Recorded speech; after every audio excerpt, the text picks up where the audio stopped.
Hi hello friends, എല്ലാ കൂട്ടുകാർക്കും നമ്മുടെ ഇന്നത്തെ നാളത്തെ മറ്റന്നാളത്തെ ഫുൾ പ്രൊമോ വന്നിട്ടുണ്ടായിരുന്നില്ലേ, അതിന്റെ ഒരു റിവ്യൂ ആയിട്ട് പറയണം. അപ്പൊ അതിന് എല്ലാവർക്കും ഇഷ്ടപ്പെട്ട ഒരു ഭാഗമുണ്ട്. നമ്മുടെ അശ്വിനും ശ്രുതിയും കണ്ണോട് കണ്ണിങ്ങനെ നോക്കി നിൽക്കുന്ന ഒരു ഭാഗം. അത് ബാത്റൂമിന്റെ ഫ്രണ്ടിൽ വെച്ച് നടക്കുന്ന ഒരു സംഭവം ആട്ടോ. അത് വേറൊന്നുമല്ല, നമ്മുടെ അശ്വിൻ രാവിലെ നടക്കാനൊക്കെ പോയിട്ട് തിരിച്ചു വരുമ്പോഴേക്കും അതായത് ശ്രുതി എടുത്ത് ഒരു വെച്ചിട്ടുണ്ടായിരുന്നല്ലോ, അതായത് ഇത് വെച്ചിട്ടുണ്ടായിരുന്നത് വേറൊന്നുമല്ല. അശ്വിൻ രാവിലെ നടക്കാനൊക്കെ പോകും. അതിനുശേഷം വന്നിട്ടാണ് അശ്വിൻ കുളിക്കുന്നത്. അപ്പൊ അതിന് മുമ്പ് തന്നെ ശ്രുതി രാവിലെ എഴുന്നേറ്റ് കുളിച്ചിട്ടിരിക്കണം. ബാത്റൂമിൽ ആദ്യം ശ്രുതിയാണ് പോകേണ്ടത്. അതിനുശേഷം അശ്വിൻ വന്നിട്ട് അശ്വിൻ പോകും. അതാണ് അവർ തമ്മിൽ വെച്ചൊരു ഡീല്. അപ്പൊ അങ്ങനെ അശ്വിനാണെന്നുണ്ടെങ്കിൽ നടക്കാനൊക്കെ പോയിട്ട് വാക്കിംഗ് ഒക്കെ കഴിഞ്ഞിട്ട് തിരിച്ച് വീട്ടിലേക്ക് വരുമ്പോഴേക്കും ശ്രുതി ആ സമയത്താട്ടോ ബാത്റൂമിൽ കയറാൻ വേണ്ടി പോണത്. ആ സമയത്ത് അശ്വിൻ വഴക്ക് പറയണ്ട്, ഞാൻ പറഞ്ഞിട്ടില്ല എനിക്ക് എന്റെ സമയമാകുമ്പോ എനിക്ക് ബാത്റൂമിൽ പോകണമെന്ന്. അതിനുശേഷം അശ്വിൻ പറഞ്ഞു, ഞാൻ എന്തായാലും ബാത്റൂമിൽ കയറുമെന്ന് പറയണം. അത് പറ്റില്ല, ഞാനാണ് ബാത്റൂമിൽ കയറേണ്ടത്, അപ്പൊ നിന്റെ സമയം കഴിഞ്ഞു, ഞാൻ തന്നെ കയറും എന്ന് പറഞ്ഞിട്ട് അശ്വിൻ ബാത്റൂമിലേക്ക് കയറും കേട്ടോ. ശേഷം സോപ്പ് തേച്ച് നന്നായിട്ട് കുളിക്കുകയാണ്. ആ സമയത്ത് ശ്രുതി എന്താ ചെയ്യാ, പൈപ്പിന്റെ വെള്ളം ഓഫ് ചെയ്ത് വെക്കും.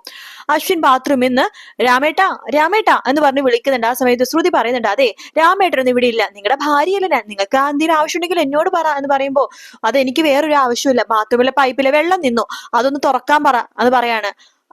അത് ഞാനല്ലേ പൈപ്പ് അടച്ചത്, അപ്പോ ഞാൻ തന്നെ തുറക്കണ്ടേ? ഓഹോ, അപ്പൊ നിന്റെ പണിയാണല്ലേ ഇത്? പിന്നല്ലാതെ എന്റെ പണി തന്നെയാ. അതെ, എന്റെ സമയത്ത് എന്തിനാ ബാത്റൂമിൽ കയറരുത്? അതുകൊണ്ട് ഞാൻ നിങ്ങൾക്ക് പണി തന്നതാ. ഞാൻ 1 മിനിറ്റ് എണ്ണും, അതിനുള്ളിൽ നിങ്ങൾ ഇവിടെ വന്നില്ല എന്നാണെങ്കിൽ ഞാൻ പൈപ്പ് ഒരിക്കലും തുറക്കില്ല. ശ്രുതി എന്നെ ദേഷ്യം പിടിപ്പിക്കല്ലേ കേട്ടോ. എനിക്കും ഒരു മീറ്റിംഗ് ഉണ്ട്, മീറ്റിങ്ങിന് പോണം. നിങ്ങൾക്ക് മാത്രം തിരക്ക്, എനിക്കും തിരക്കുണ്ട്, വീട്ടിൽ കുറെ പണികളൊക്കെ എനിക്കും ഉണ്ട്. അതുകൊണ്ട് ഞാൻ 1 മിനിറ്റ്, അതായത് 1 മിനിറ്റ് നിങ്ങൾക്ക് സമയം തരും. അതിനുള്ളിൽ നിങ്ങൾ ഇറങ്ങിയിട്ടില്ല എന്നാണെന്നുണ്ടെങ്കിൽ തീർച്ചയായിട്ടും ഞാൻ പൈപ്പ് തുറന്ന് തരത്തേയില്ല എന്ന് പറയണം. അങ്ങനെ ശ്രുതി എണ്ണാൻ തുടങ്ങണം. അപ്പോഴേക്കും എന്തെങ്കിലും ആവട്ടെ എന്ന് പറഞ്ഞിട്ട് ആ ഒരു കർച്ചീഫൊക്കെ വെച്ച് പുതച്ചു മൂടിയിട്ട് ഇങ്ങനെ ഇറങ്ങുവാട്ടോ. ആ സമയത്ത് ശ്രുതിയാണെന്നുണ്ടെങ്കിൽ അങ്ങനെ പറയണടാ, ഇനി ഞാൻ എന്തായാലും കുളിക്കാൻ പോകും, അതിനുശേഷം നിങ്ങൾ കുളിച്ചാൽ മതി എന്ന് പറഞ്ഞിട്ട് ജസ്റ്റ് അങ്ങോട്ട് പോകാൻ പോകുമ്പോൾ ശ്രുതി ഇങ്ങനെ വീഴാൻ പോകുന്നുണ്ട്. ആ സമയത്ത് അശ്വിനി ഇങ്ങനെ പിടിക്കുന്നുണ്ട്. ആ ഭാഗമാണ് നമ്മൾ പ്രൊമോയിൽ കണ്ടു കേട്ടോ, ബാത്റൂമിൽ വെച്ചിട്ട്. എന്നിട്ട് ശ്രുതി കുളിക്കാനൊക്കെ അകത്ത് കയറും. പക്ഷെ ശ്രുതിക്ക് ഒരു പേടി, താൻ കുളിക്കാൻ കയറുമ്പോൾ അശ്വിനി ഇതുപോലെ തന്നെ വെള്ളം അങ്ങനെ ഓഫ് ചെയ്യുമെന്ന്. അതുകൊണ്ട് ശ്രുതി ഒരു പണി ഒപ്പിക്കും. എന്ന് പറഞ്ഞ് ഒച്ച ഉണ്ടാക്കും. അപ്പോഴേക്കും അഞ്ജലി അവിടേക്ക് ഓടി വരും.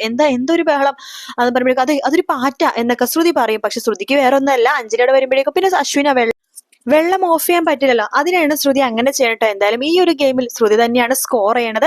ആ ഒരു ഭാഗമാണ് നമ്മൾ പ്രൊമോയിൽ കാണിച്ച ആ ഒരു ബാത്റൂമിന്റെ ഫ്രണ്ടിൽ അവർ പരസ്പരം കണ്ണോട് കണ്ണ് നോക്കിയിരിക്കുന്ന ഭാഗം. പിന്നെ നാളെ മുതൽ നമ്മുടെ ശ്രുതി അശ്വിന്റെ റൂമിൽ തന്നെയാട്ടോ കിടക്കണത്. അത് കട്ടില് ഒരു ഭാഗത്ത് അശ്വിൻ, ഒരു ഭാഗത്ത് ശ്രുതി, അങ്ങനെയാണ് കിടക്കണത്. അത് മാത്രമല്ല, അശ്വിന്റെ കുറച്ച് ഫോട്ടോസ് ഒക്കെ റൂമിൽ വെച്ചിട്ടുണ്ടല്ലോ, ആ ഫോട്ടോസിന്റെ നടുക്ക് ശ്രുതിയുടെ ഫോട്ടോസും വെക്കും കേട്ടോ. അത് അശ്വിന് ഒട്ടും തന്നെ ഇഷ്ടമില്ല. അശ്വിൻ അതിനെ ചൊല്ലി വഴക്ക്. അപ്പോഴാണെങ്കിൽ ശ്രുതി പറയേണ്ടത്, ഇതേ ഭർത്താവിന്റെ റൂമിൽ ഭാര്യയ്ക്കും അവകാശമുണ്ട് എന്നൊക്കെ പറഞ്ഞിട്ട് അശ്വിന്റെ വായ അടപ്പിക്കുകയാണ് ചെയ്യണേ കേട്ടോ.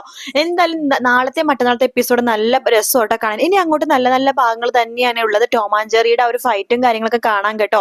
വീഡിയോ ഇഷ്ടപ്പെട്ടെങ്കിൽ ലൈക്ക് ചെയ്യാൻ. നാളെ കാണാം.